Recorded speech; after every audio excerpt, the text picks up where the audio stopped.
going on, everybody? This is HBCU Game Day, Road Warriors. I'm SJG, and got a good portion of the crew with us. Wally, Cobi, and Josh. So go ahead and hit that like button. Come on in, and let's talk about some HBCU football, specifically some of the games that we were at, as well as we'll get the scores for everybody. Well, first off, man, how's everybody doing today? I know everybody was at a game yesterday. Everybody made it safe and sound. How's everybody feeling today? I'm feeling good. I was in the mountains of Pennsylvania, and it ain't nothing like being in the mountains of Pennsylvania, Jack. At least it didn't rain, right? Or lightning. No, it didn't rain. Water anyway. But go ahead. We'll talk about it later. Yeah. And then Wally, you were in VA?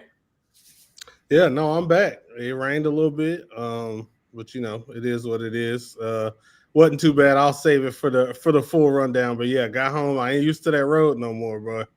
I'm feeling old out there on the road. I ain't like y'all, but no, it was a good drive. That Richmond to Charlotte is long, but it's not bad. So, I made it back, kissed the baby. So that's all you can really. That's what you hope for, Yeah, it's that 95 to 85, man. That's not too bad. But yeah, especially when you're not used to it. And then Josh, you made it to the East Greensboro. So yeah, man, you made it back in one piece. Yeah. Fun experience out there. Aggie Eagle 97-1. Wasn't as good of a game as I would have liked, but it was expected. So I'm just glad that everybody from A&T made it home safe and sound. That was the most important thing out of yesterday. So just happy that everybody got out of there. They still have their quarterbacks. They're already down to 6. So thankfully no other quarterbacks got hurt. And great game, great atmosphere. Yeah. And my Panthers won today too. So I'm ecstatic. I could care less about anything else. My Panthers won. I'm happy. I'm good for the rest of the week. Yeah, man. I only got enough space in my heart for one team to wreck my heart, and it ain't the Panthers. So,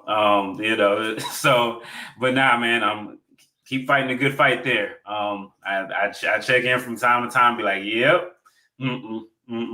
All right. So shout out to everybody in the chat. I see Jeff Roberts. He's cussing in the chat.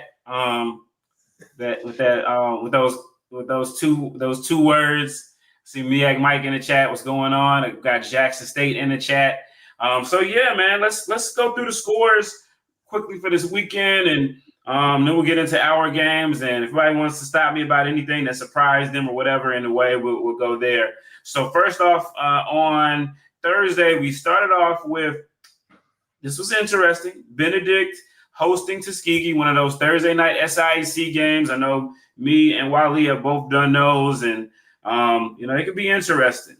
They like to have them over there at Benedict, but it was and they had it wasn't nothing but a tiger party over there, man. It was 45-24 Tuskegee, and Darius Ocean, that's his name, that was a quarterback at Johnson C. Smith last year. He came up big, because I know Benedict had been struggling to score all year, and all of a sudden they got 45 points.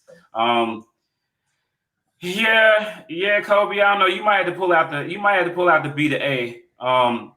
You might have to have that ready a couple times this week, because there were several of them. But Benedict, shout out to Darius Ocean too, because he quietly went in the portal. And it was definitely all love with Smith, but it was just one of them things where he just, he had to go. His pops played for Livingstone back in the day. And I'm pretty sure you have to check the records. He might have been CIAA Defensive Player of the Year, but he was nice. So shout out to Darius Ocean, man, because sometimes you gotta, make that pivot. And I had noticed that he was quiet, because Tolly, he actually hit me up week 1 and was like, he was like, they're not starting your boy Ocean at Benedict. And I was like, dog, I didn't even know. You know what I mean? So, he kept his transfer low, and I'm just happy that, he's got to pop out and really kind of do the same thing he did at Smith last year, where they might have just been a steady QB away from some wins. So, not to interrupt, but shout out to Darius Ocean, Brick by Brick Gang. That's my guy. I saw good now, definitely. I mean, we're so this is still fresh, so any reactions are good. Next up, we had Morgan State. I mean, I guess it was impressive. Nah, man, put that belt up, man. No, they're playing a D2 team that got shut out in this previous. Man, put that up. That is not a B to A when you got 63 scholarships and Central State probably got 16. Nah. Tuskegee beat them better than that, man. Come on. But they got the win. That's game number 1 of them of 3 where they're going to play subdivision 1 opponents. So, yeah, we'll see. All right. No. We're gonna put that on you for that. All right, South Carolina State. They got that check cut. South Florida. They got every bit of what they wanted out of them. 63-14. This is actually worse than what they got from.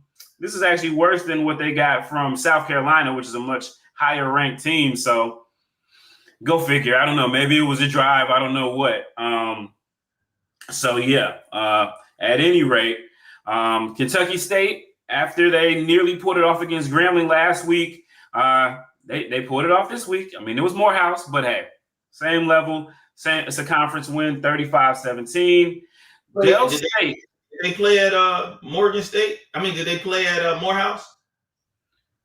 No. Oh, yeah, it was at Morehouse. Yeah, so this is one of the few games that are actually at Morehouse. Yeah, Morehouse, it's tough to win in Morehouse's stadium. Even for Morehouse. When it's right, it is. I've only been there one time last year, but it's a dope stadium. But I didn't have that experience. I haven't seen them win there, but it's a nice stadium. I see what you're saying. When they're nice, I bet it is. Mm-hmm. Nobody's seen them win there much. Recently, they got a string of 1-win seasons. So, yeah. Elsewhere, so we got the game that Cobi was at, Dell State 39, St. Francis 10. St. Francis, the Red Flash. That's an interesting name. So we'll talk about that game later. CIAA, Shaw got their first win against Lincoln. So, yeah, the North remembers that they lost to a team that just lost to a team that just came from D3. So there's that. We have the Johnson signed to somebody who signed to somebody who signed to somebody. That's a cute drop right there. I ain't gonna say it how it really is. Well, I do want to give a shout out to Tuck and show love. His mother passed away this week before the game, and he still coached the game. Coach Tank, sending thoughts and prayers and much love, bro. Definitely condolences for that, for sure. So, yeah, it got interesting for a while. I think Shaw was up big, and then Lincoln kind of came back, and Shaw, they put bare paws on the ground. So we got Johnson C. Smith, Virginia Union, the game that Wiley was at. We'll talk about that a little bit later. Oh, look here. Look who decided to join the offensive revolution. Fayetteville State, 51, Elizabeth City 8, State 8. ECSU. They gave Smith a scare last week. The other week, they damn near beat Hampton, which may not be that big of a deal as we see now. I was going to say that. Does that make like the win that A&T got over Hampton like less important now? I feel like both of them are probably in the middle of the pack in the CIAA, and I'm not joking. I feel like both of them. If you look at how Hampton had to beat ECSU and how A&T had to beat Winston last year for the win before they got the win over Hampton, yeah.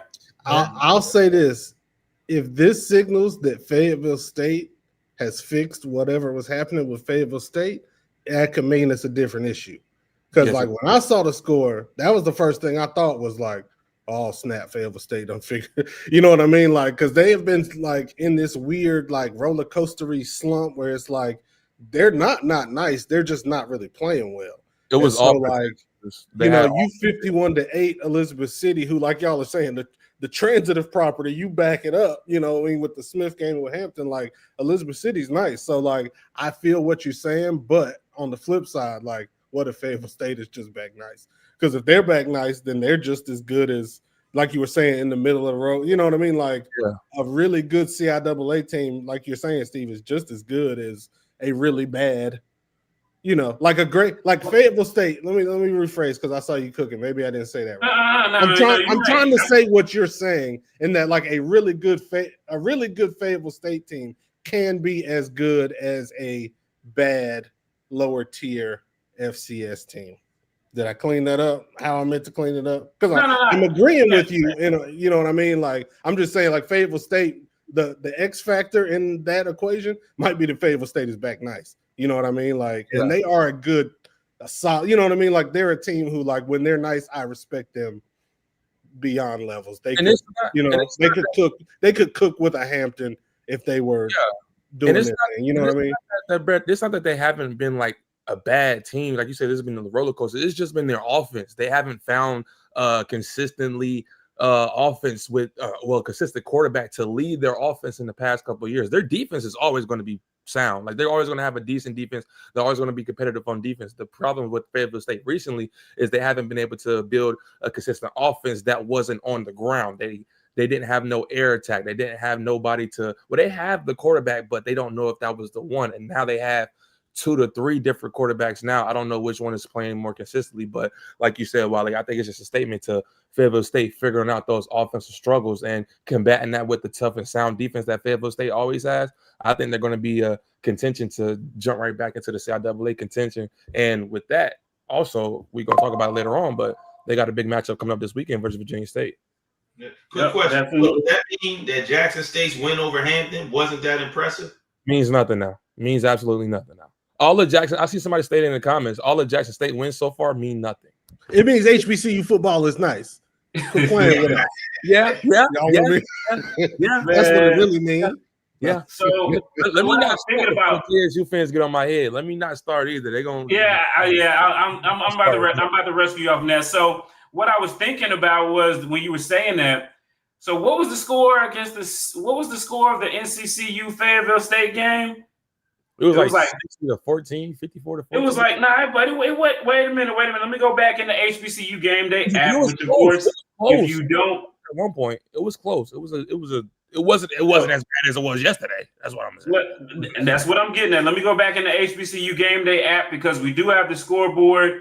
It updates during the games, and you guys can also go back and look at scores from the entire season in one place, nowhere else in HBCU football. Can you do that? So the score of that Fayetteville State and North Carolina Central game was 49-19. Now, you could say that maybe, they called the dogs off a little bit early, or the birds, whatever you want to call them. There's no calling dogs or birds off in the Aggie Eagle class. They hit that bird call. What they hit that bird call to call them off. But 49-19 is what Central beat Fayetteville State, and they beat A&T 62 to 20? 62 to 20. Yeah, so kind of proving the point there. So interesting. All right, let me get back to this week. So let me get back to this week really quickly. All right, again, I'm in the HBCU Game Day app. It's totally free. The news that we get all week comes to it. All right. Then let me scroll back up to where I was. All right, so Virginia State beat Central State 34-33. Okay, we can talk about that later. I'll talk about that. I was there. Virginia State 34, Winston-Salem State 33. Not sure. Emmett's making a mistake. Emmett Jones, you making a mistake, brother. Johnson C. Smith didn't pull out a win this weekend. Correct that quick. He gonna correct that quick. Hey, well, shout out to Emmett. He's always in the chat, so shout out to him. He got a little excited, but it's all good. Just check that app, brother. Just check that app. All right. Edward Waters. Everybody was talking about maybe there's got to be some Brian Jenkins magic. It wasn't. 35-0 Bethune-Cookman does beat the SIAC team on their schedule this year. Let's give them all right. As I drop this, giving them a hand clap. Bring one out. I was like, Steve.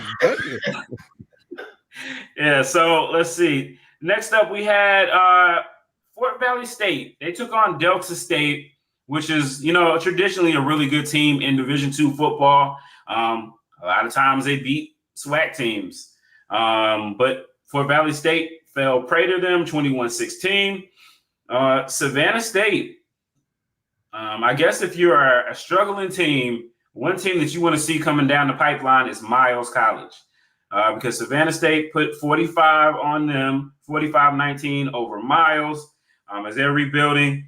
And, man, it was Heartbreak City for Norfolk State when they're playing Sacred Heart, 31-28. 31-28. So, 2-game losing streak for Michael Vick and NSU, hanging on that D2 win. Yep, you're right. Bad SWAC teams. Yep. Bad SWAC teams and good D2 teams. They have beaten them. Of course, the aforementioned real B to A of the day, North Carolina Central 62, North Carolina A&T 20. Love fest. All right, and then we had Howard finally breaking out of their skid, beating Hampton for the first time since Barack Obama was president. 34-7. So, man, the bar is low for these North teams. 34, dog. Please, man. Please. Hey, you ain't won in years. It was what you can get. It was a 28 point spread. Yeah. That's belt. Anything over 21 is belt. Pass the sticks. Game over. Belt. Okay.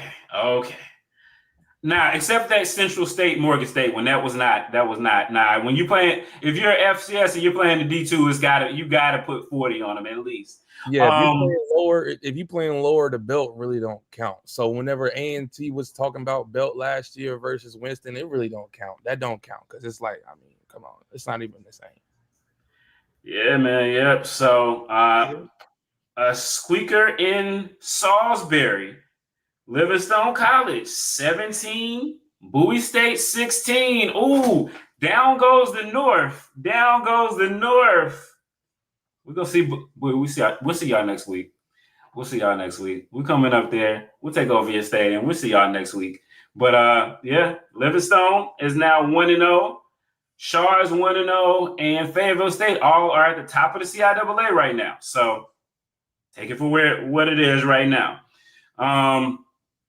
Clark Atlanta went down to, I don't know where they're playing exactly, somewhere in South Carolina. They played Allen, and Allen came up with a 49-38 win over Clark Atlanta. So the Teddy Keaton Bowl, did not go Teddy Keaton's way. So that's going to be really interesting when that show drops. Did Chauncey Caldwell play? Because I think the last time I was on here, I put the cape on a little bit, and I think he might have played. I see he on his IG, he's been playing. I haven't looked to see if he played yet, but if he did, I told you about my boy.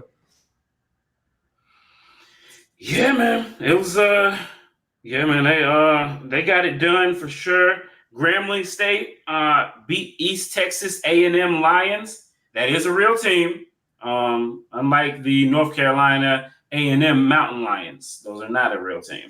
31-28. So Grambling gets its first Division I team of the year, win of the year. Prairie View, 27-24 over Northwestern State, FCS team down in that region. So they got it at home. So, hey, shout out to Prairie View. They are 2-2 now, I believe. So Alabama A&M, man, they took care of business against Lane, 49-7. You can whip the bet out for that. That that's a solid money game there. And so this was a week where a lot of, especially at the Division I level, there were a lot of teams that had buys. No Jackson State, no Southern, no FAMU. I'm probably missing a couple teams too. So a lot of those teams that usually are teams that we're going to watch, we're not playing on Saturday. They had their bye, so get a chance to rest up and see what's coming forward. We'll look at the schedule before we get out of here, which is also on the HBCU Game Day app. So if you don't have it downloaded, also make sure you subscribe to us on wherever you get your podcast, Apple or Spotify. And so if you don't have time to watch us, you can listen to us. That's crazy. That Crook is cooking. That's crazy. That's crazy. We got to check that out. But delusion. We found Kobe's burner. We have found his burner. He would be. That's his brother's. That's like his cousin's burner. He would be northbound, but he's southbound. But maybe that would just throw us off. He flipped it like a little Kevin. But he flipped it on us. He think he's slick. No, but like he over there typing like we see you. Like that was a crazy statement. Dale State, I'm gonna be honest. Dale State has been looking good recently. You know what I'm saying? They got the run game going. Their defense looks pretty solid, even though their DBs look a little bit weak. You know, DeSean Jackson does have that run game going over there pretty well at Dale State. But with all that being said, we all know whenever conference play comes in, all that stuff that you did in pre-conference goes out the window. Whenever MEAC play comes in, all that stuff that you did versus everybody else doesn't matter because MEAC play, whenever it's time to get nitty and gritty, boy, a lot of these coaches that have already been in the MEAC, like the Howards, the Tennisberry, even though he just got there for South Carolina State, and Coach Oliver for North Carolina Central, they're not going to just let you walk into there as a first-time head coach and just take over. Like, even though Coach Berry did it last year, it's going to be hard to just replicate and duplicate that this year for a lot of these different teams. So, hey, if you think Dale State going to the Celebration Bowl, hey, I mean, play the lottery, bro, because I don't think it's going to happen. Put your money up, man. But hey, I mean, and I guess we'll just go to Cobi next. I mean, they look like they got something to them. I mean, like you said, it is a long season. It's a couple weeks before you even get a chance to play somebody else in the MEAC. But I don't know, man. I mean, I like what I'm hearing. But we do have someone who was there. So Wiley, if you're cool with it, I'm gonna roll at Cobi. And Cobi, man, you went over to the mountains, man. Tell us about what took place over there as Dale State gets on the 3-game winning streak. Before I get started, before I go on to a long diatribe, I'll keep it short. I just want to play something real quick. I just want to play this real quick. Had a clip loaded.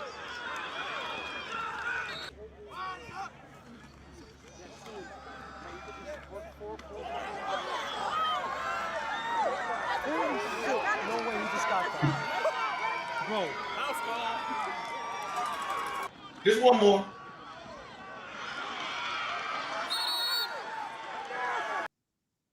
Now, the reason I play that clip is because they definitely have a ground game. They can stop the run, and they can run the ball. Defense travels. Yes, they do have issues in the second half. Their defense is bend but not break. The good thing is when they get in the red zone, they normally lock things down because there's less space.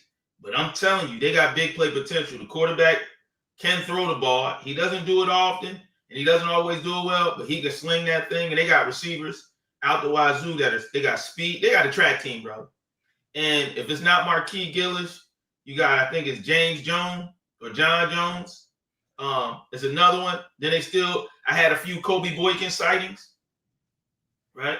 So like, I mean, you could say this, but in my opinion, they could have beaten the University of Delaware if it wasn't for all the penalties and the discipline.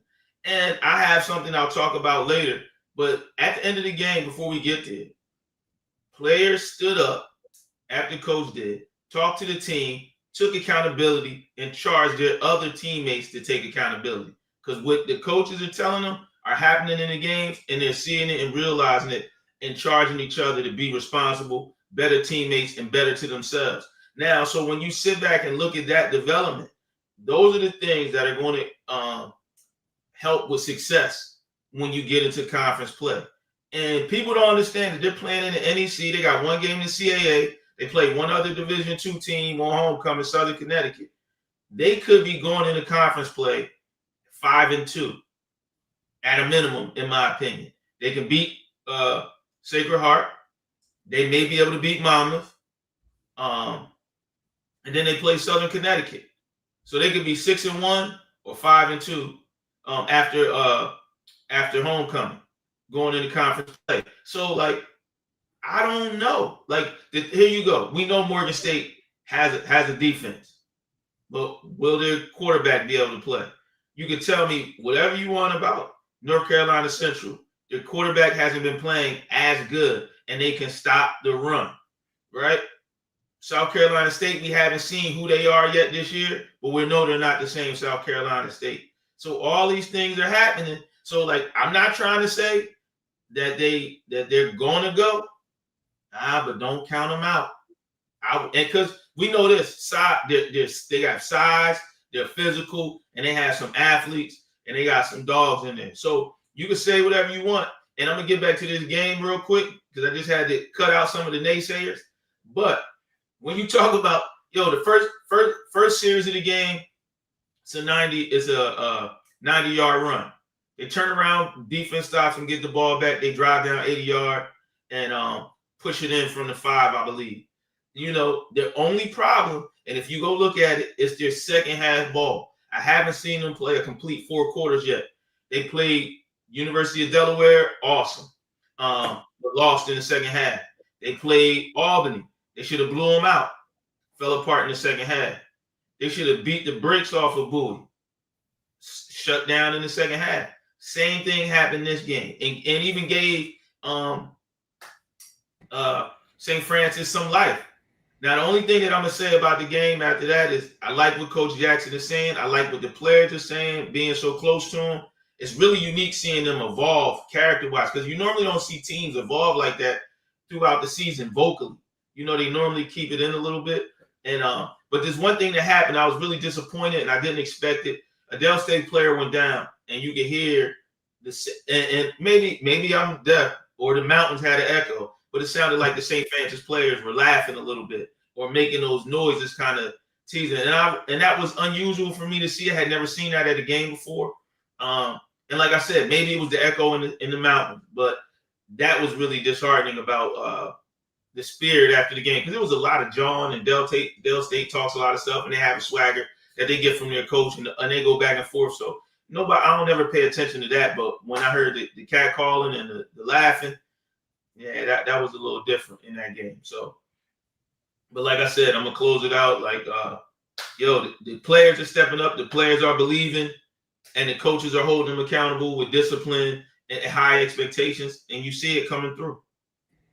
I got to see it in the MEAC first, respectfully. I mean, we've been saying that, like, Damon Wilson's Morgan State teams, we've been like, oh, they a quarterback away, they're this or that away. Like, and especially with the MEAC being only 6 teams, like, you're essentially in a playoff.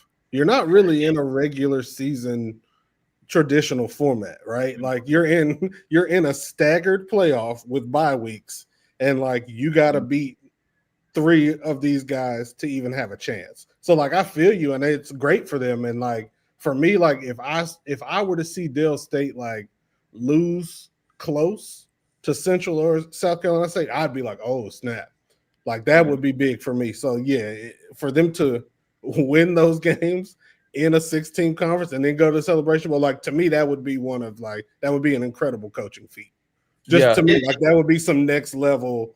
Like, I mean, it would be comparable to Deion winning in the SWAC, where no matter what you really think about it or feel about it, you got to be like, okay, he took a team that was here and went there.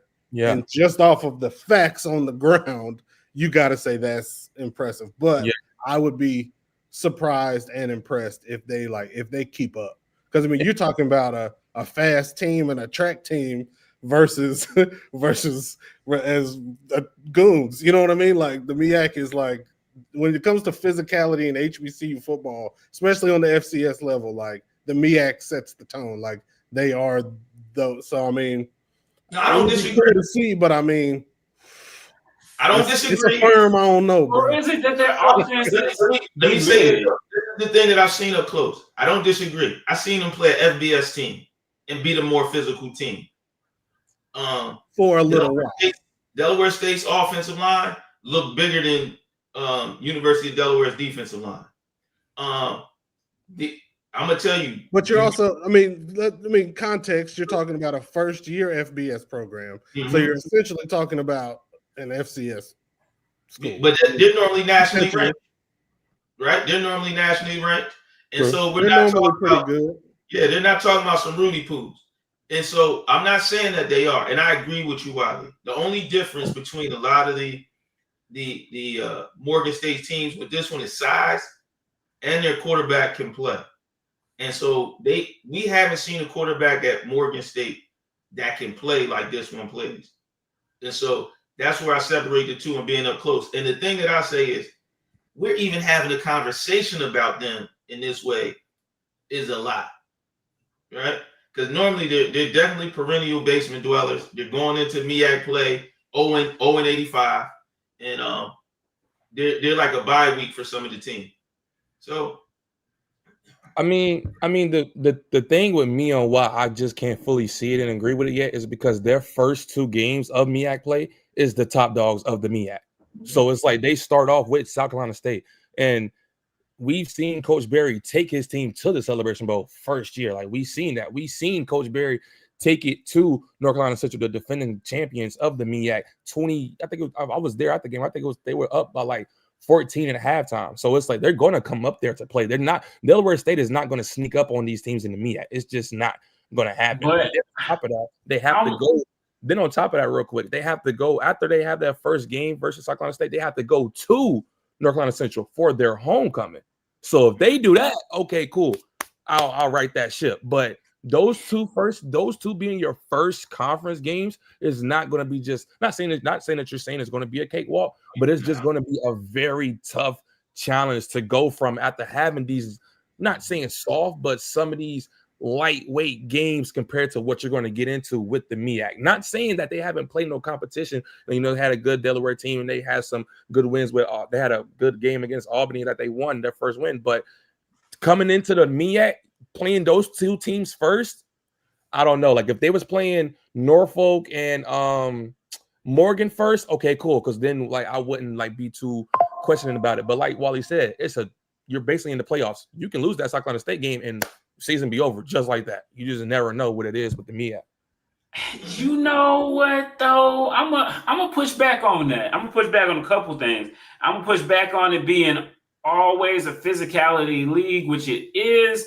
But last year, South Carolina State wasn't super physical. They was running past folks. Like they had an explosive offense. Now, I will say that obviously right now, Delaware State is running the ball is what they are being built on. Clinton Portis is their running backs coach. We know what he did in the league and college.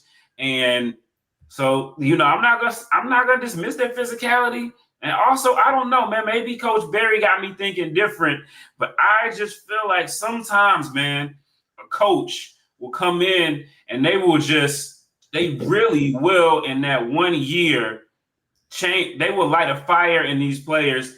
Again, some of them who were already there, but a lot of them who are new, I don't know that I don't see their teams being intimidated by going to Orangeburg, going to Durham. No disrespect. I don't see them being intimidated. Especially if they take off the image of DeSean Jackson, you're gonna have to show them. You know what I'm saying? Like I'm not necessarily saying intimidated. I just don't think they're gonna be able to win. I think it's gonna be they're in a situation right now where like they've done a great job scheduling so that their confidence is gonna be peak. You know what I mean? Like. And that's, and to what Cobi was saying, that's kind of the difference, right? Like, yeah, Del State is normally owing whatever, but they're also owing whatever off a handful of checks.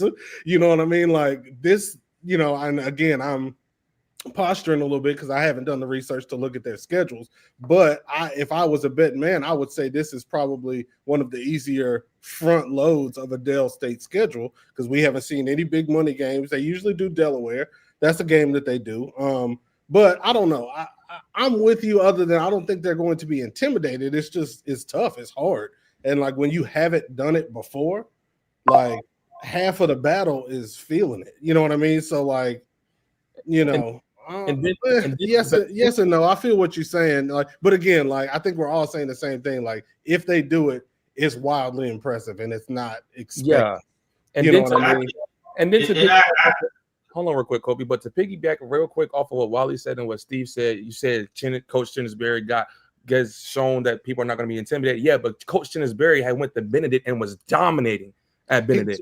And Coach Berry to me is like he's almost an exception. Yeah, like he's an outlier. Yeah, like in terms of like specifically that person in that job. You know what I mean? Like he's at like everybody can't be Coach Berry. Everybody can't be Coach Prime. And maybe we're in a situation where everybody can't be DeSean Jackson. You know what I mean? And like maybe that's it. But for me right now, like I can't crown him. Yeah. Or be like, they're on the way to the like you gotta at least win. You gotta at least have one game that's like, all right, like they done did something against somebody who we respect that's done something in our sphere. You know what I mean? And like they've done some their wins have been impressive, no doubt. But I mean, do I think they're gonna go to Durham on homecoming and beat Central? Like, that's how bad Walker Harris playing. I don't see that. You know what I mean? That's tough. Now look at it like if you look at the conference, right now, who are the top 3 quarterbacks, or which teams have the 3 best quarterbacks in the conference so far? Central. It's 6 teams. You asking me for half the quarterbacks in the conference? That's what I'm saying about the MEAC. Like you cannot use traditional college football math with a 16 MEAC conference. Like it's never going to equal 1.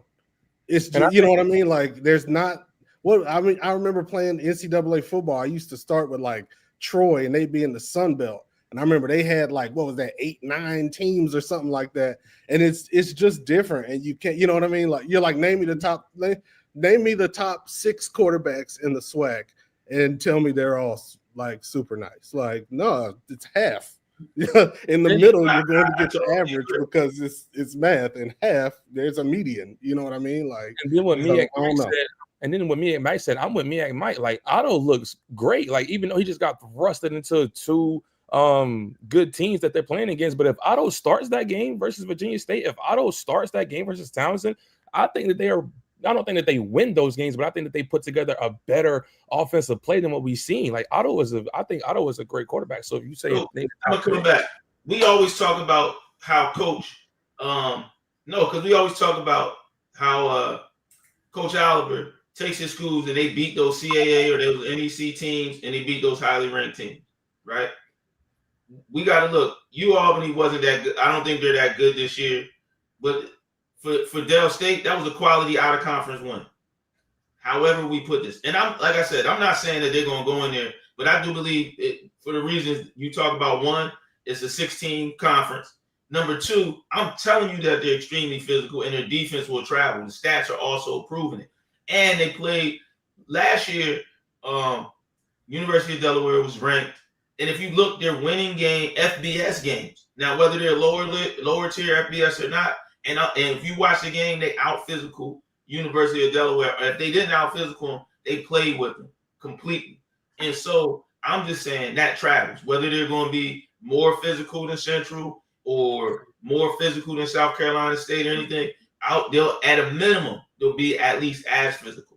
And that's the difference. And what I'm saying is if they don't fix the things, they won't win those games that they're having issues with now. But if they fix some of those games, like their secondary, like they're averaging maybe under 100 yards a game rushing. Yeah. Right. Defense. Right. I mean, they're almost getting 300 yards. And we're not talking about just the Bowie game against Dell State. They had over 200 yards rushing. Albany over 200 yards. St. Francis over 200 yards. And it's not the same back. It's more than one. You get 100 yards this week. The other one gets 100 yards this week. and the quarterback gets close to 100 yards rushing. So when you keep the ball on the ground, don't turn it over a lot, it travels. That's all I'm saying. Now, I ain't saying they're going to win it. I ain't that. I'm not saying it, but that's it. I'm just closing the book. I think they'll be third. I think they'll finish top. I think before we say they're going to go to the Celebration Bowl, I think they'll finish top 3 in the MEAC. I'll go there to say that. I don't know about Celebration Bowl, but I think they'll finish top 3 for sure. If they can continue to build off the momentum that they have and pull out a win over Norfolk and then, pull out a win over Morgan, which I think that they can beat at this current state of Delaware State. Not saying they're going to do that later on in the season, but this current state of Delaware State, I think that they can potentially go up and beat Morgan and beat Norfolk. But those 2 games versus South Carolina State and Central, I don't know yet. I got to see a little bit more.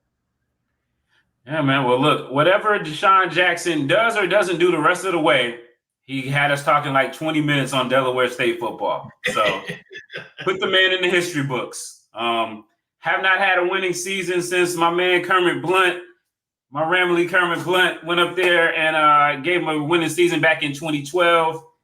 They look like they're on their way.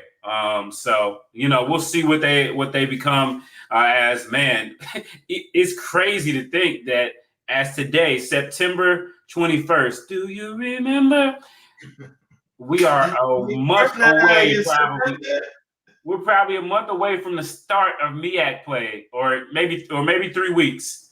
So it's just crazy seeing, just seeing that, just seeing how the things have changed with that. All right. So before we go back to the MEAC, well, MEAC-ish, we'll go to the MEAC's daddy, and that's the CIAA.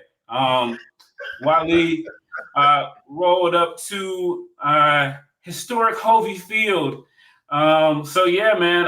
Wally, tell us about the game. Obviously, Johnson C. Smith. They had went up north. They had went up north-ish a couple weeks ago to Elizabeth City and almost came back with an L. So talk to me, man. What was going on? What was the vibes at historic Hovey Field? Man, well, I will say to start it off, that delay was a tough rain delay. Because I even checked before I left. Nobody was really expecting rain, and it wasn't until I parked that it even started raining. And I was there about 3. They had speaking, emphasis on historic. They had Smith in the basketball gym across the street, which is normally the visitors' locker room, but there was no AC, like at all, which really felt like an old school Boston Celtics. I was joking. I was like, this feels like an old school Joe Taylor 1980s HBCU move. Like, yeah, go ahead, cut that AC off of them boys. But like, that's neither here nor there. They were in a gym without AC. I was there too, and like, I'm not even gonna hold you. Like, it was a tough pregame because it was like that early warm up part, and then they were like, everybody has to leave, and me, like, I was like, cool. I had bags on my camera. I was about to get some rain B-roll, and they were like, nah, bro, like everybody has to leave the field. So I ended up going to the locker room and like, yeah, I was in there for like a hot minute, and like I was more tired, and I did not play a football game. You know what I mean? So like that was a factor. And then outside of that, I would just say like Smith is at this point where like we need to see who they are after adversity. And like when I look at last year, they did go 8-0, but they had a lot of little stops in there, like that game against Shaw at homecoming and Virginia State, where like they pulled them out late, and it was kind of like, phew, we did it. We still them boys. You know what I mean? And that's reminded me of what happened at Elizabeth City. And like what I see with Smith's season right now is they've almost like had like a microwaved version of what they did last year, right? Some big wins. We know you're nice. Uh-oh. Now you've lost one. They're pretty much where they were after losing to Fayetteville State in week 9 right now. You know what I mean? Like, who are you when you lose? And like we didn't get a chance to see that for Smith last year because they went 8-0 before they had that game that was like, uh-oh, and it ended up being 2 games in a row. And so that's just where you're at, because like on the field, especially like that first half into the third, like Smith had their chances. You know what I mean? Like taking nothing away from Union. Like Union looked good, and like I said it in my article. Like the thing that looked different was like Union didn't look. Union, they've been there before. You know what I mean? Like Smith had their chances to where like some penalties, some drops, like especially coming out in the second half, being one possession away. Like Smith comes out, does what they need to do, no penalties, and scores. It's a whole different ball game. You know what I mean? And like Union gave them those chances, but when they didn't take them, Union was like, "Oh, you're not gonna get that? Hey, we will, because we've been, you know what I mean? We just lost last week. You know what I mean? Like we took that loss last week that had us feeling away in practice, which is different than when you get that win at the end and it's like, you know what I mean? It's just a different vibe. And so like, shout out to Union. They did what they needed to do. And, Steve, you might have to correct me here, but like the conference situation, right? So this year, the loss will not count for Smith in conference. As I understand, now I heard what you said, and I heard some chattering along the sideline that said that. And y'all know I believe in these kind of like cyclical, like football is a circle. You know what I mean? There's some cyclical things that happen. You know what I mean? And like I said before I left, that like if you have a situation where last year Smith beats Union and it doesn't count, and then they go win the CIAA championship, sports always flips that stuff on you. So like if you're telling me this year Smith loses the Union and it doesn't count, my eyes are like, well, football karma might pay that right on back. I'm not sure, but I heard a lot of different people talking about it at the game in a lot of different ways. But yeah, we need to see who Smith is. And like, just being on their sideline, like I respect and I like the energy that they had, because like they never gave up. They kept trying. They just couldn't, you know what I mean? Like when it was time to make that play to like flip it on, they just couldn't flip it. And that's like exactly what happened at Fayetteville last year. It's exactly what happened at Livingstone. I mean, even at that Livingstone game last year, they flipped it right at the end. I mean, right before that last pick, it was like, oh, okay. Like there was this vibe that was like, oh, they got it. They're driving. They about to sew this on up. And then they just couldn't. And like, that's what they have to fix. So like, from my standpoint, like, I can't wait to see what happens. You know what I mean? I can't wait to see how they respond. I mean, even against Bluefield, Bluefield is Bluefield next week, and that's their homecoming. But like, Bluefield got a coach that's hungry and some players that's hungry. Like, if Smith is too down on themselves or they don't, you know what I mean? Like, if it goes left, like it could go left before they go back to Virginia. You know what I mean? Like, and that's just how the CI is. So like, I don't know, man. It was an interesting game. The rain was crazy. That delay was tough. And shout out to whoever cut the AC off. Because I'll tell you, your boy was struggling with the camera in the fourth quarter. So I can only imagine what them boys was doing on the actual field, because it was like, dog, it was next level high. And even just like the historicness, like it's this weird, like when you're in the gym, even to go to the restroom, it's this like super slope at VSU. So like I'm like worried about twisting an ankle. The floor is like wet from random stuff. It's little things. I almost slipped, bust my ankle going to the bathroom one of the 4 times I had to go, because I was drinking liquid IVs like crazy because I'm in a hot historic, you know what I mean? But I file it under the game is the game.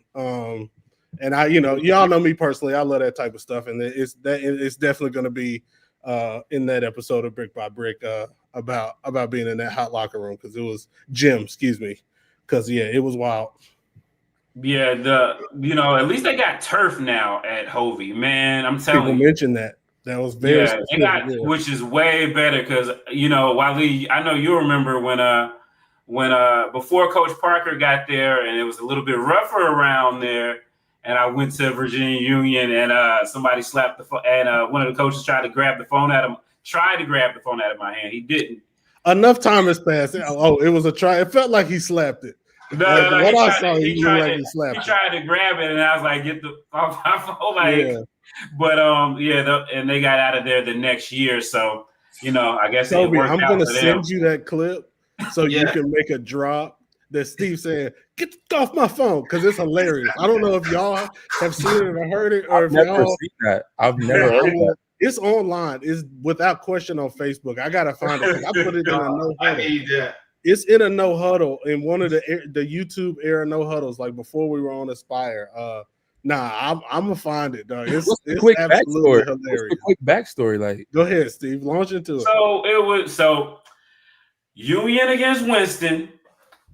of course it was against Winston because people just love to. I don't know if it's the red. I don't know if it's because we're kind of arrogant. People just love to cut up with us, and anyway. So the game is over. Winston won, and it just had been it was one of those. We all been in those games, right? It's one of those really like late hit games and all of this stuff. Like when the ref ain't looking, I'm in the dirt. You know what I mean? It was just one of them typical North stuff. And Winston went on the road and won. And afterwards, so it just kind of got testy. So I'm just out here filming, like, hey, what, y'all do what y'all do. I'm just here to observe. I'm just here to document. And out of the corner of my eye, I see this coach kind of come up to me and try to like not look at me, but try to with his hand try to grab my phone. And so I had it, and I'm like, that's when I caught my phone. Like, what are we doing here? So and don't sleep too, because please, that was a field of dust, and that day it was a field of mud. Stop capping. Somebody said yesterday, and I will say this was my man from Union who runs the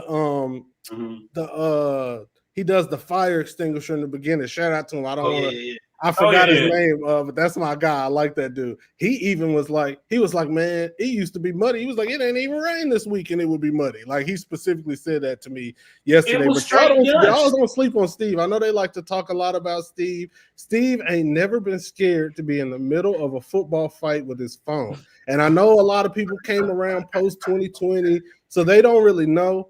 I'm just going to educate you. Like, y'all can say that about Steve. That man is not scared, has never been scared to have his phone out in the middle of a football fight where dudes are fighting. New shot, next angle. Because Steve was in the mix. They didn't want him in the mix. And the footage shows he held his own. He got the bump off your phone. They was doing some dirt. They was doing some underhanded stuff, which is why they didn't want it on camera. And it just look, I was just there to document. So. And while we're talking T, I didn't see this, but I heard there was I got a text that there was some post-game Smith Union something with the band. I wasn't there, but I heard through the GB. It can go down behind them bleachers over there at Union. I definitely believe that. Like, it definitely can be a situation over there. Now, they supposed to be preachers and, your seminaries and all this stuff. Hey, what does it say? A saint is just a sinner who found them? Look. Hey. Yeah, man. You see me being a minister, just know you done been through some stuff. I will say they are a lot cleaner program now under Dr. Parker. So, shout out to him. This was pre-Dr. Parker. But awesome game. And like a bunch of people showed up. The atmosphere was crazy, like especially for the rain. Like they definitely dipped off and everybody came back. So definitely had to build in the top 25. I wish Smith had gotten a little more offense together in the second half so we could have really seen the war of attrition, but the champ show why they the champ, and Smith is gonna have to. They got hit, and they're gonna have to get back up. So I'm excited. How did RBU look? Number 0 is number 0. I apologize. I don't know his name. I'm not in the press box with a stat sheet. But yeah, and the one thing is like Smith really held him. He showed like he had that like lasting energy because Smith did really well on him. Like when the game was close, like he wasn't really busting him out, but once it got tired and it got late and it felt that it, you know what I mean? Like when it got from our next score, we can win this to like, oh, we 2 down, like things change a little bit. And that's where Smith, and that's the thing, like that's just experience. Like I tell people all the time, dog, like I watch Fayetteville State knock on the door to CIAA championship for what felt like a decade, like years of them being like really good and not making it, years of Bowie being really good and not making it. And I think if you ask any other team, they're going to tell you we were really good. We just didn't, you know what I mean? So like the CIAA is hard and it's tough to win. And that's why, like, you know, even if Smith does make it to the championship game with their track record and like what Coach Flo has done is like, it's a testament to like grassroots football, you know what I mean? And like going to a place, knowing what you're doing, being a professional, and like carrying that history and tradition. And like, you know what I mean? You don't need a gang of money, you know what I mean? Like you just need to care, keep your focus on the mission, and like you can build a program that has not won anything, you can turn them into something. And like to me, that's like, you know what I mean? Like you can't lose, you know what I mean? Like you've already won, but you know, they're gonna have to show up on the field too, you know. Yeah, man. And you ask about you talk about the CIAA standings. So this is what we got right now. Cause again, so what's happening is so a couple years ago, they went to an 8-game schedule in the CIAA. So they fill the schedules out years in advance. And then St. Aug dropped their football program in 2024. And so basically there were divisions before it. Everybody in the Southern Division played them, and some teams in the North, as their crossover, was their game. So what they came up with was, instead of 8 games counting, it's your last 7 games. And since the St. Aug games came on the back end for the Southern teams, they lose a game on the back end, and that's when they get a bye week. So basically the way that it works now is that the first week of the season for this year, as last year as well, it counts for the Southern teams, but it doesn't count. It counts for the old Southern teams, so the teams in North Carolina minus Elizabeth City, but it doesn't count for the North. So last year Smith and Winston beat State and Union, but while Smith and Winston got credit for the wins, Union and State did not get credited as losses. And so, and State. How is that better than just giving everybody a forfeit for the one team? Why would you create some whole other system when you can say, okay, this team is no longer here? So one. it's like no other. It's like no other, and I kind of saw it last year, but this year I felt like most D2 teams don't really have years in advance schedules for the most part. So they have that kind of leeway to be like, I figured this year there was enough time for everybody to make sure that they got that extra game, but it wasn't. So basically your last 7 CIAA games count for you. So Union and Virginia State won yesterday. Those games don't count for them, which kind of seems unfair. But then when you look at it,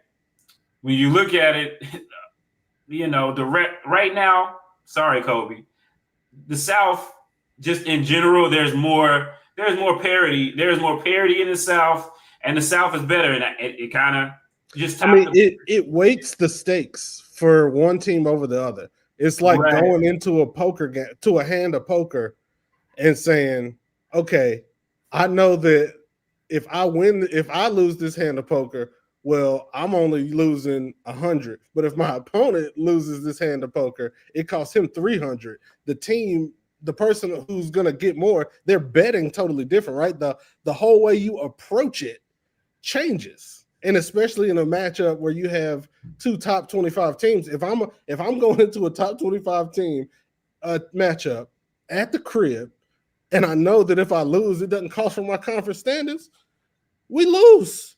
Like we are significant. Like there's an entirely different energy than on the flip side of that. We're going to play the back-to-back champions at their place. Oh, and guess what? Like if we lose, it hurts us a lot, and if they lose, oh well, you know what I mean? Like I get that you can't legislate that from a conference office, but like that, it's just tough. It's just tough. You know what I mean? And like I've seen it from this one specific angle, so I know it's a little biased, but like that's it's a like, tough.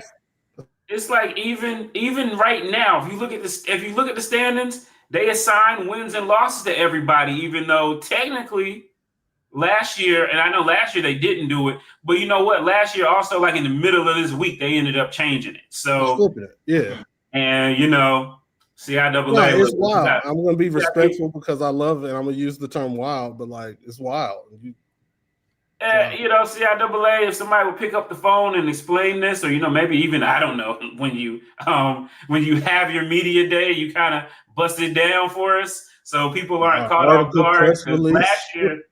Last year it totally caught everybody off guard.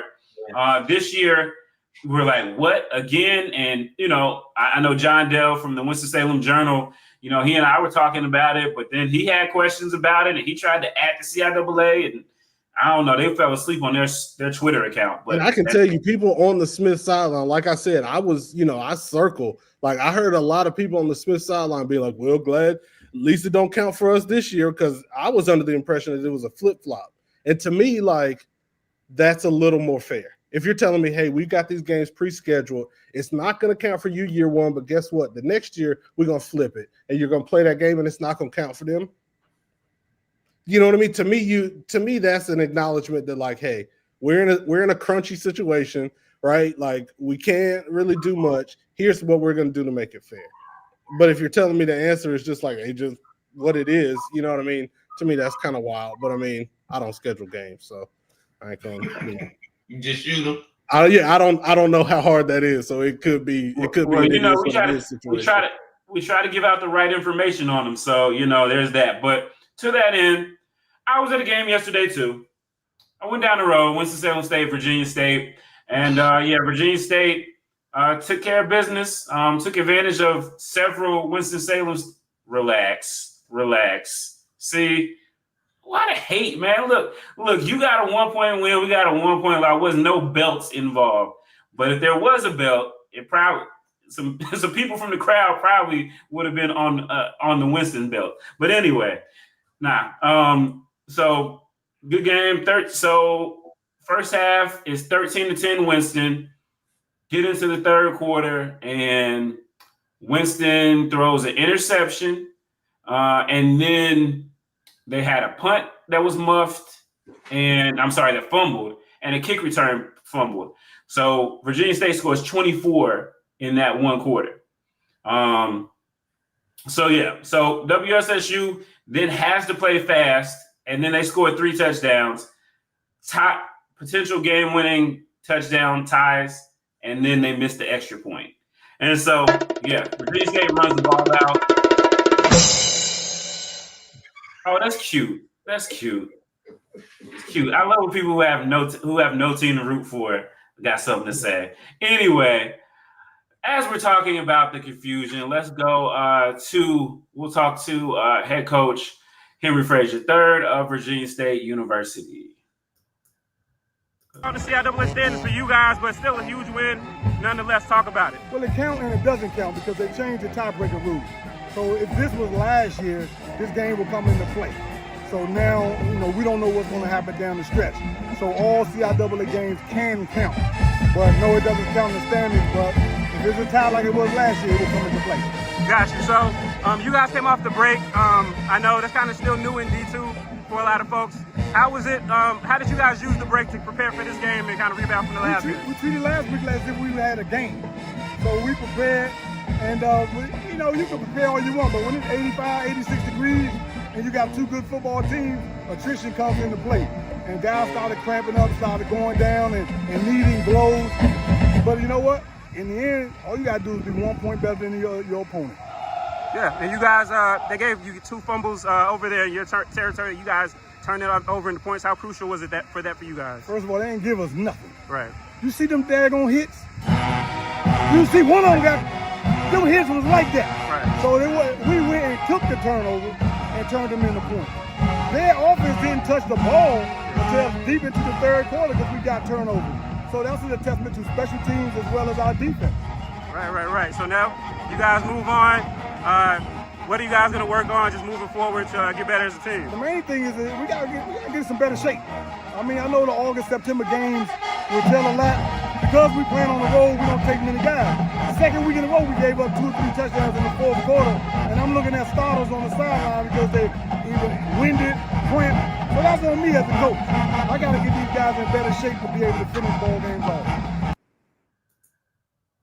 All right, so that was Coach Henry Frazier III after a 1-point win over Winston-Salem State University. Yeah, man, congratulations to the Trojans, the quarterback, I got a chance to watch the Norfolk State, Virginia State game.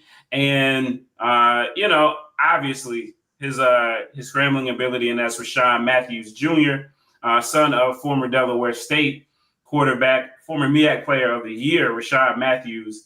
I got a chance to watch him against that Norfolk State game, and I saw kind of how he made a lot of magic with his feet.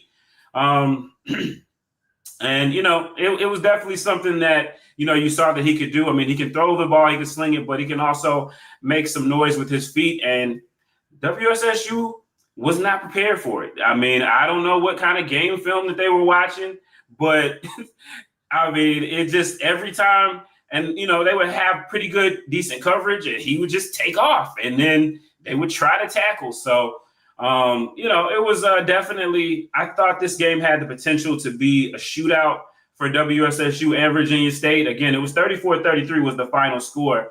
But, as someone who watches WSSU, they do tend to be quite conservative with their play calling. I mean, they have an offense that can score, that's averaging 33 a game, but they for some reason, they like to have 3 yards in a cloud of dust.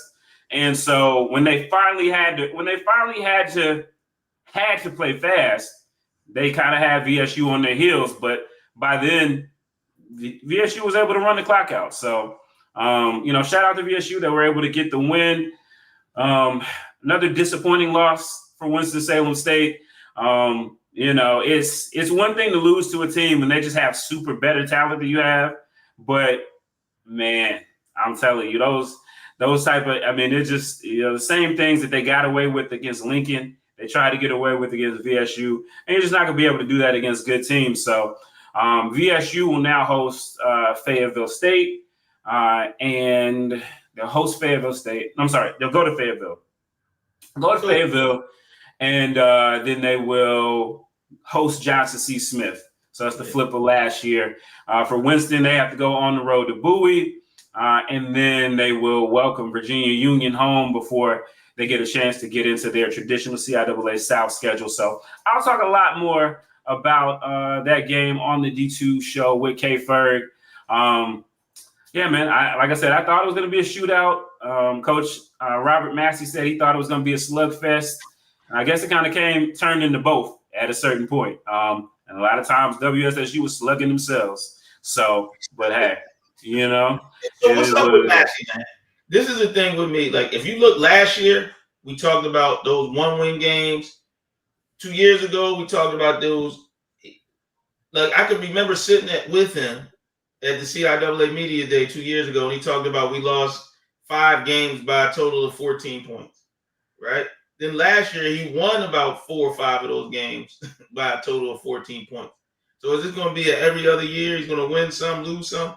Like, Steve. Look, man, I'm gonna tell you this. Coach Massey, really good guy. A lot of respect for him. He's a defensive guy. He was a defensive back in the NFL, a really good defensive back in the NFL. He's old school in a lot of his approach for me. Coach Frazier is an offensive guy. Coach Flowers is an offensive guy. Coach Parker is an offensive guy, but he's a defensive guy. So he's always thinking of, field position and, in the first half, really, Virginia State really had no answer for WSSU's tempo offense. They only threw for 331 yards. But, they wanted to kind of establish their run and kind of slow the game down. And it's like I said, it's like they got a Ferrari offense now, and they have a Pinto. They handle it like a Pinto. So, we'll have – yeah. So, we'll have to see. But if they don't get it done this year, depending on everything I'm hearing, there's not going to be any more years to get it together. I said championship or bust at the beginning of the season, and he said it himself. Yesterday was a bust. It had a championship potential, but it was a bust. So, hey, man, I mean, again, now they are 0-1 with a whole bunch of other teams. And in the CIAA, we saw last year there were 4 teams. Well, because of the way that the schedule worked out, there were really 4 teams with 2 losses, but Winston and Johnson C. Smith were both on the outside looking in because of the new format with 2 losses, where Union and State only had 1 each credited to them because of the situation last year. So 2 losses, really, 1 loss is like really all you can have. After that, you're really putting it in your hands. So they got to go all the way. And if not, the seat's not getting any hotter, any cooler over here in Winston. Yeah, and what I love about the schedule, right? You got Johnson C. Smith playing Virginia Union. They play Virginia State. They play Winston-Salem. Yeah, right? The top teams all play each other.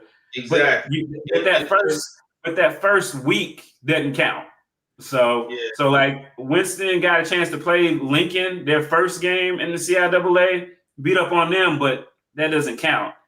Virginia State and Virginia Union are going to be able to count their Lincoln game. So, you know, and their Bluefield game. So, you know, it is what it is. It is what it is. But Josh, you were elsewhere in the triad, the 336. Yeah, man, that love fest that they call the Aggie Eagle. Yeah, man. So tell us about it. Tell us what the vibes were. Did you run back into the Aggie Unks? Did you get a plate at the tailgate? What's up? What happened?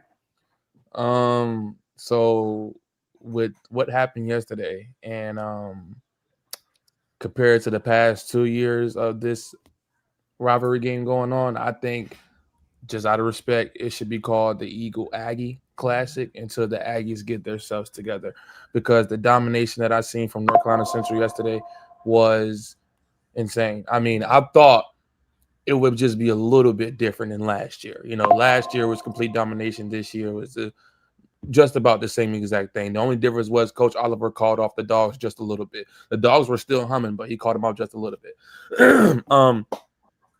Aggie Eagle Classic, man, it's always a game that I always love to go out to. A lot of people don't know, but I wasn't really known for real with all the different HBCUs and different games and different classics and stuff like that. I didn't really know that much about I didn't know that much about the CIAA, the MEAC, the SEAC, the SWAC. I didn't know much about it until I actually got into content creation and joining HBCU Game Day. So I didn't know much about the different rivalries and stuff like that going on whenever I first started. But being here with you guys for over 4 years now, I think this is my 5th year now, I've learned very quick that the Aggie Eagle Classic is one of the biggest classics, one of the biggest rivalry games in all of the sport of football, not just HBCU football, but just all the sports in general. And just being able to go out there again for my 4th consecutive year of the Aggie Eagle Classic is always fun. I've actually started to make a couple of friends at both of the schools. I've actually started to get familiar with the coaches' faces and learn of the different staffs from both of the teams and stuff like that. So just being able to go out there and just, have people actually know me a little bit be kind of cool. I actually knew a couple of the coaches. I knew a couple of the players. They actually like, oh, yo, that's HBCU Game Day. That's my dog, Josh. It made me feel a little bit cool just to see that, like, okay, cool. Like, I'm actually doing a good job. I actually am, like, making myself known and, getting to learn more people. But I went out to the tailgate. I'm going to be honest. I'm going to just call a spade. Y'all know me. I'm going to be honest. Tailgate was not popping. Maybe it was because it was a 4:00 kickoff. Now, I talked to some of the people out there. They didn't like the fact that it was a 4:00 kickoff. They felt like it should have been a 7:00 kickoff because, if I'm not mistaken, last year it was a 7:00 kickoff and it was in Durham. This year was a 4:00 kickoff. So the tailgate, I'm going to be honest, I'm going to call a spade, was not popping. It was not jumping compared to it was last week whenever they played Hampton. Now, Hampton was a later kickoff as well. But I think with the kickoff being kind of early, it being 4:00, I was out there around like 12 to about like 2:45-ish. And it's like the tailgate didn't really get popping until about like 2:00, which is, it still got popping, but I'm thinking Aggie Eagle Classic, North Carolina Central, A&T, everybody finna be out there. I kid you not, I'm out there 12 o'clock. It wasn't that many people out there. So I'm like, like maybe it was the early kickoff. So I go around talking to a couple people like, hey, like, is this the only tailgate that's going on? They was like, yeah, this is the main tailgate right there on Lindsay Street, right where the parade comes through. And they was like, they think it's just because, early kickoff, people are just waking up. Some of the students just waking up, being out partying all night, stuff like that. So I definitely understand that. But I'm going to be honest as well. Later on, around like 2:30, 3 o'clock, whenever I had to go leave to actually go get my credentials because my credentials wasn't ready. So I had to wait until 3 o'clock. Whole different story. But whenever I was walking back towards the the gate, that's whenever I seen, I'm like, oh man, like the tailgate popping now, like everybody out here now. So from a tailgate standpoint, it got pretty deep, a little bit closer to like kickoff, which I mean, it kind of sucks from my behalf because it's like, as content creators, we don't get that. We don't be able to get to eat and get the tailgate. We don't really get to experience it like that because we got to be so focused on the game. We got to worry about the game because that's what we there for. But sometimes I want to go get me a little plate. I want to go get me some.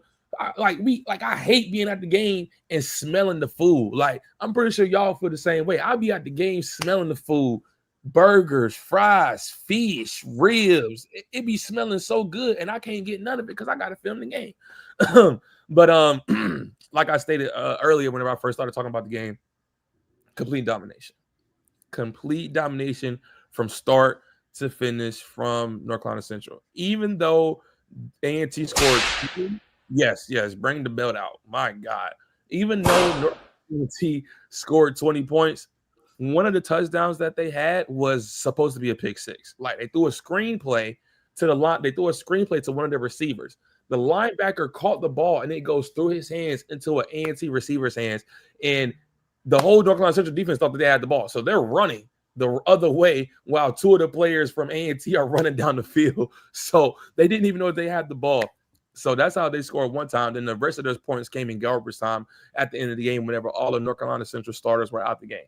It was complete domination. It was so much of a domination of the game. North Carolina Central set a program record of the most yards they've ever had in program history. They had over 700 yards of total offense in that game, which is a program history record. To set a program history record of over 700 yards in a single game versus your rival is insane. It's absolutely insane. It's wow that was even a statistic. And I even got it in the post-game press conference that Coach Oliver was shocked himself. He's like, man, 700 is a big number. He said to himself, I've never seen 700 in a game. Like, I've never seen 700 yards in a game. And that was actually crazy. And I'm glad you said that. Chris Mosley is insane. I mean, he had 5 touchdowns and didn't even have 20 carries. Chris Mosley, I'm glad you said it, Alonzo. Chris Mosley outscored A&T himself in the first 3 quarters. If you take away the 4th quarter, Chris Mosley outscored A&T by himself in 3 quarters, and A&T scored in 4. So that just goes to show the domination that North Carolina Central was on yesterday. I mean, the defense, North Carolina A&T's main focus within the game was going to be trying to run the ball. That's what they always do. Fried chicken. Got to get back to making fried chicken. That's what they do. They run the ball. They couldn't do it yesterday. The North Carolina Central defense was very stout. They got some big boys up front that are designated to stop the run. They even rotate them out, and they rotate their D-line in and out a lot. They have a couple guys that they rotate in early on and downs to where they can stop the run and stuff the run, so then they can bring in their pass rushers on 3rd and long, 3rd and medium, to where they can get after the quarterback. And that's what they was doing. They didn't really blitz a lot. They sat back in coverage because they didn't believe that the North Carolina A&T offense was going to be able to move the ball that much. And I'm going to be honest, from us content creators, I'm pretty sure Steve, and I wish Wiley was up here as well, but Cobi as well, whenever we're filming these games, most of the time we're staying ahead of the play so we can make sure that we're getting the play in ahead of it, so that way something won't go past us and we can't be able to see it from the backside of the play. The whole first half, I didn't move from the backside, from behind A&T's offense, because they weren't moving the ball. They didn't move the ball. So I sat in the back of the end zone for the whole first half of the game because they wasn't moving the ball. And that just went to show how much of a domination the game was. Coach Oliver and North Carolina Central is rolling right now. They actually played the East Texas A&M. Isn't that who Grambling State just played? Yeah, they actually go down to Texas. And Chris Mosley even said it himself. He's actually super extra motivated for that game because he's actually from Texas. And that is one of the schools that he didn't get offered.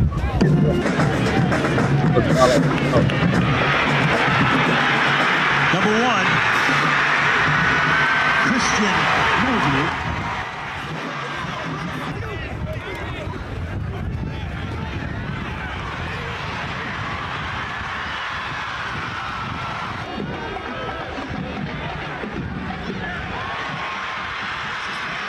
That's good.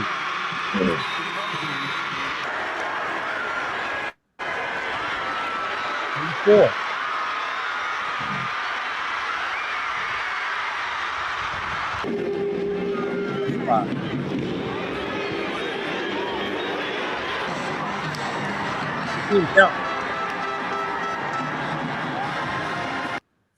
You seen him count. He had 5 of them things in 3 quarters of football, and I promise y'all, he didn't have over 20 carries. I can guarantee it right now. He didn't have over 2. It wasn't like they were just consistently feeding him the whole game. No, he didn't have to do much. They were on and off the field so fast that he didn't have to touch the ball that much. And that first touchdown that y'all have seen, that was the second play of the game. I kid you not.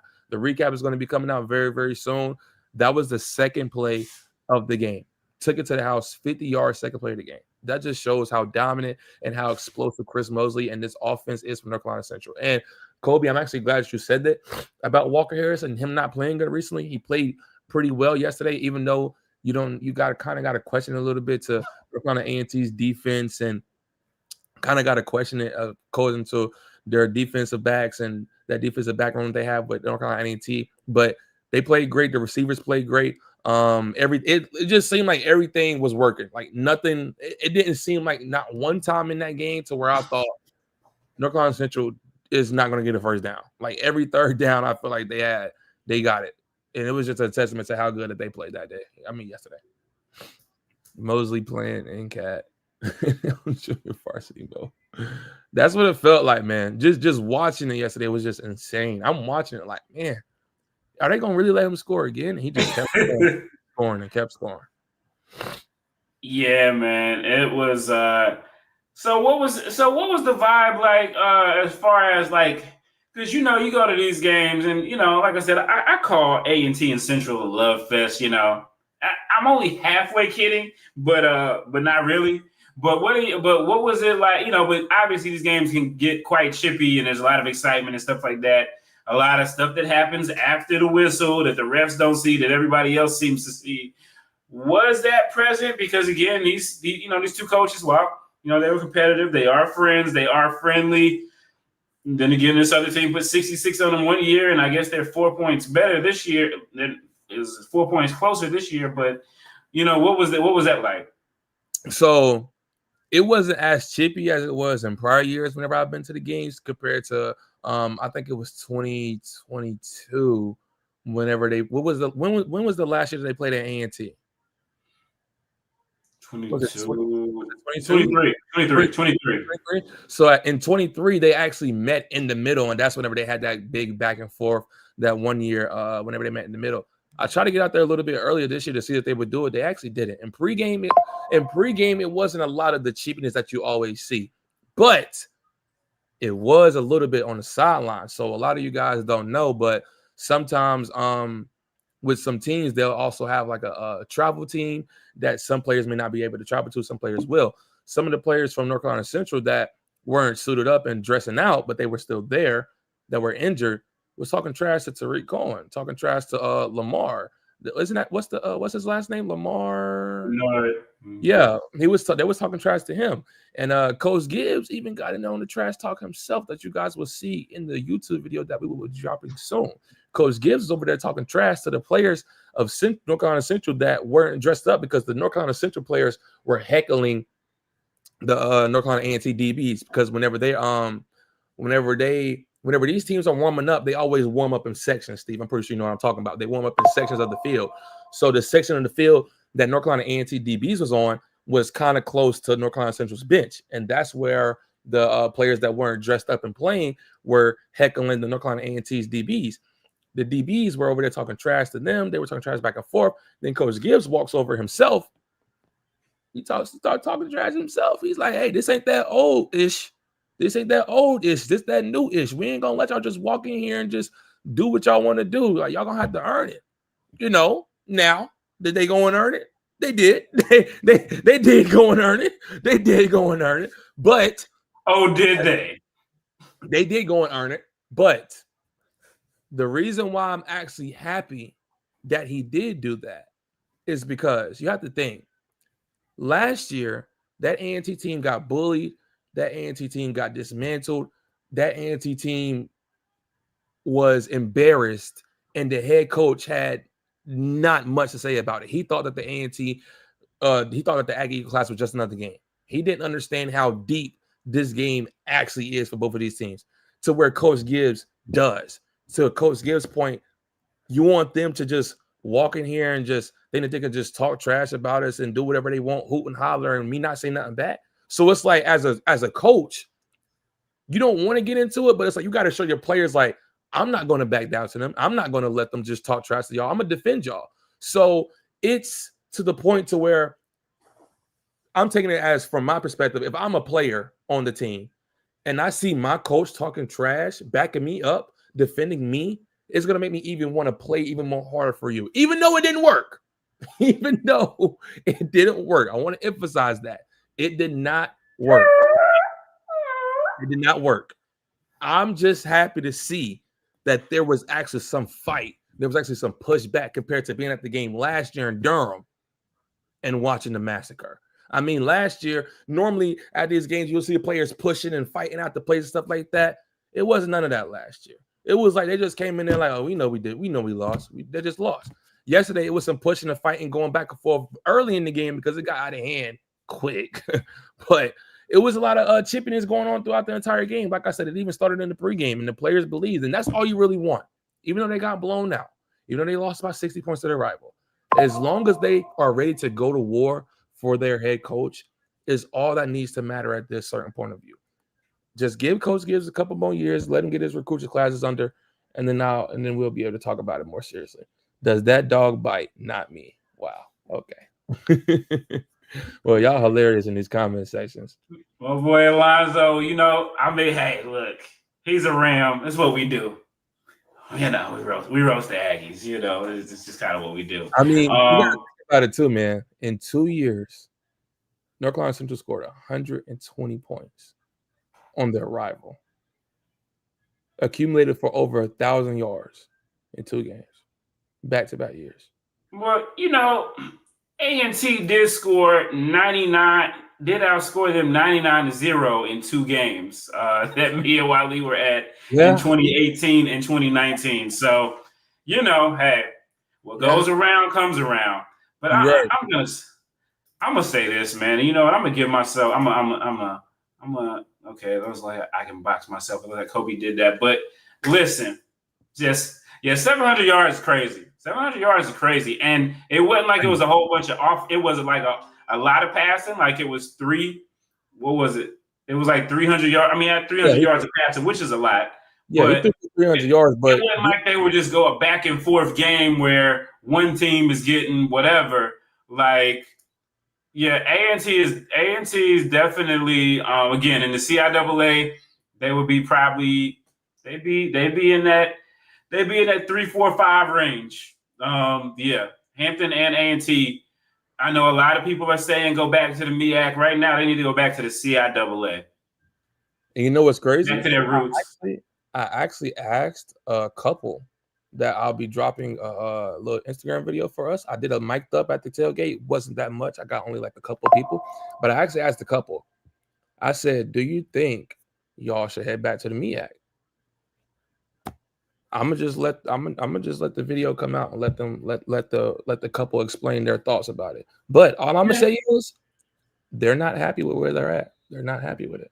Man, listen, and this is me right here. Listen, I've been doing this thing for 13 years now. I've watched this HBCU sports community grow online into a whole thing. And as somebody who's been hating North Carolina A&T since I got to Winston-Salem State, I got to say, for all of you New Jacks, just back up.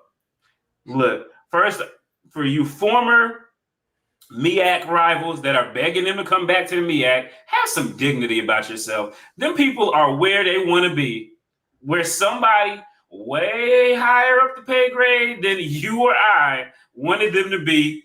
That is where they're at. So have some dignity about yourself. They're gone. You know what? Take some time, heal, go to therapy, and when you play them, beat their brains in, and that's that. Then people are where they want to be. Like Donnell Jones. I mean, it's giving more than hate. It's giving scorn, lover from a lot of people.